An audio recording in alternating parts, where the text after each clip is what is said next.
Hi everyone, it's Molly Setzer from Insight Creative. I want to thank you for watching my last video on Media Buying 101 and focus today on 5 thought-provoking questions that media buyers can ask in order to get a quality media plan put together. So I think if you're a media buyer, you've probably been in this boat before. I had an account executive at our agency come up to me not so long ago and say, "Hey Molly, would you be willing to put together a campaign for my client? They'd like to see a little bit of radio included in the plan, and they'd like a small poster panel campaign in town." And I said, "Well, of course I can put that together for you. That's not a big deal at all, but before I go ahead and do that, can I get a little bit more information?" And so this is where I want to talk about 5 thought-provoking questions that will help get the ball rolling and make you an active participant in your media plan. The first question is, what are we trying to do? So in the case of this client, and I'm going to call this client Pete's Puppy Village, because at Insight we really like cake and we really like our pets. And last time I talked about cake, so this time I'll talk about animals at Pete's Puppy Village. So what is it that Pete's Puppy Village is trying to do with this campaign? Well, as it turns out, they were having a 2-for-1 boarding special at their place over the summer months while people are busy and traveling and out of their homes a little bit more. So Pete's Puppy Village wants to get people in the door and get appointments made leading up to the summer months. The second question that I would ask is, how can Pete's customers achieve the desired result of making an appointment? Does Pete want to see them go online, go onto his website and fill out a form to make the appointment? Does Pete want the phone to be ringing off the hook at his business? Or does Pete want people stopping in person and making the appointments for their pets? In the case of Pete's Puppy Village, he doesn't quite have the technology yet to book appointments online, so really all he wants is people to call or stop by. The third thing I like to ask is, who are we trying to reach with this campaign?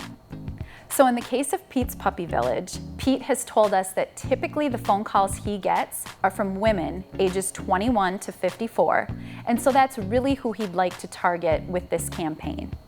He also is a small local business, and so typically people are right within 10, 15, 20 miles of his business if they're going to utilize him. People just aren't going to drive from near and far to come to him. Well, near, but not far. Fourth question I like to ask is, what's your budget, Pete? Because right off the bat, we want to know if some of the media that they're suggesting is just way out of their price range, especially in the case of Pete's Puppy Village, which is a small, locally owned business.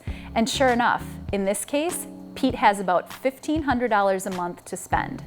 And the fifth and final question I like to ask is the media that Pete is suggesting or the AE is suggesting, is that the right fit for this client and campaign and demo and budget? If you remember at the beginning, I said they asked about a small radio campaign and poster panels in town. Well, I know as an experienced media buyer that even a small 3 poster panel campaign with the cost of production is around $2,500. And if Pete's budget is $1,500 for a month, right there, that tells me poster panels are probably not the right choice for him for this particular campaign. In the case of radio may work, but it's important to keep in mind there are smaller radio stations that have smaller frequency, and there are larger radio stations that can reach really, really far, but those ones also have really, really big price tags. If Pete is telling me that the people who come to him are right nearby his city, then he would probably benefit from a smaller radio campaign on a smaller station rather than a campaign on a larger station where he's going to spend quite a bit more money and have quite a few wasted impressions. This is also a good time to say, what else can I, as the media buyer, bring to the table? Maybe there are some things that Pete has never heard of before that would be great fits to help him achieve his results. So for example, with this campaign and knowing how targeted we can be, I might suggest digital advertising. He could put an ad on Facebook targeting women 21 to 54 within 10 to 15 miles of his business. He could do an Instagram ad as well. He could do digital ads on an ad network platform and really get in front of people when they're on a desktop computer, looking at their phones or reviewing a tablet. Another interesting thing that might pique Pete's interest is to do a geofencing campaign.